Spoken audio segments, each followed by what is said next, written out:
मैं थोड़ा सोचने दो।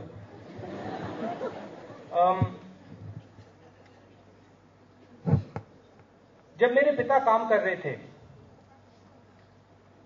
राजनीति में काम कर रहे थे,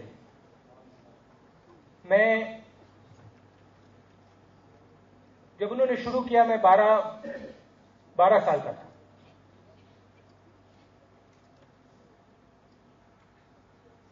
और जब उनका करियर खत्म हुआ तो मैं 20 साल की थी।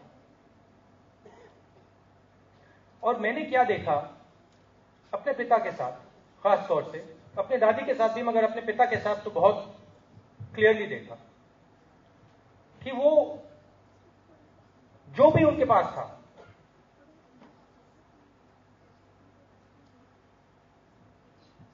वो राजनीति के लिए इस्तेमाल कर रहे थे।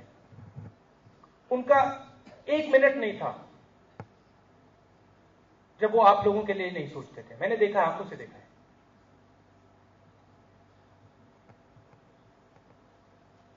मैंने अपने पिता से यह भी कहा था, देखिए पापा ये क्या कर रहे हो, क्यों ऐसे जा रहे हो। जैसे वो जब जाते थे भीड़ में जाते थे, मैंने उनको बताया कि ये क्यों कर रहे हो, क्या फायदा है, मगर वो नहीं रुके।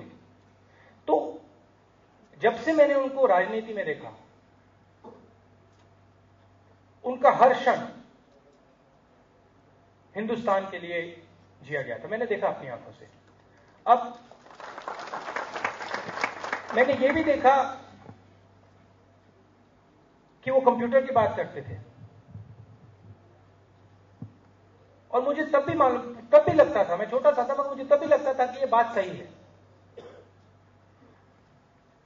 और मैंने देखा कि कितने लोग थे जो उस समय उनका मजाक उड़ाते थे। जो आजकल के बड़े बड़े नेता हैं, ऑपोजिशन के नेता हैं, वो कहते थे देखिए हिंदुस्तान को कंप्यूटर की क्या जरूरत है, हिंदुस्तान में गरीब लोग हैं, इनको कंप्यूटर का क्या जरूरत है, इसको राजीव गांधी को कुछ नहीं मालूम, ये कहते थे, लिखा है अखबार में, पढ़ लीजिए।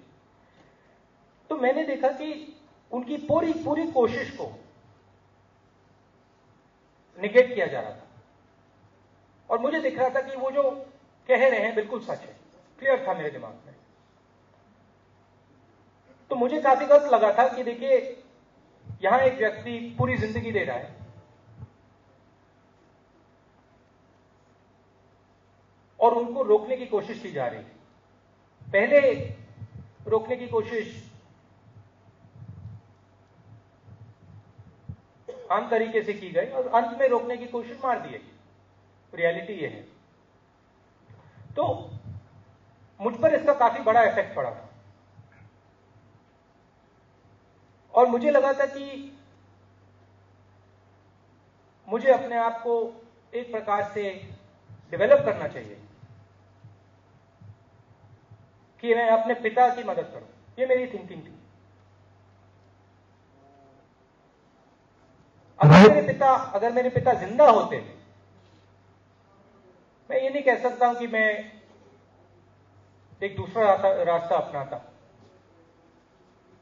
मगर ये सिचुएशन ये थी।